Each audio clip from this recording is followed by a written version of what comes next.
అసలు చెప్పాలంటే మీ అమ్మే దీనికంతటికి కారణం. ఏమంత తప్పు జరిగిపోయిందని అంత రాద్ధాంతం చేసింది? నాదే తప్పు. నేనంత చనువుగా ప్రవర్తించకూడదు.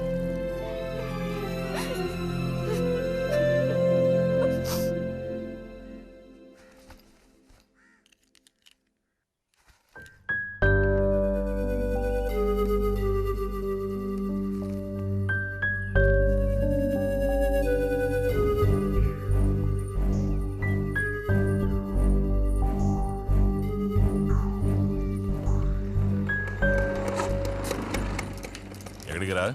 అదే నేను లైబ్రరీకి వెళ్తున్నాను చిన్నానా. అక్కడ మెంబర్షిప్ని క్లోజ్ చేయాలి. అన్నీ క్లోజ్ చేయాలి.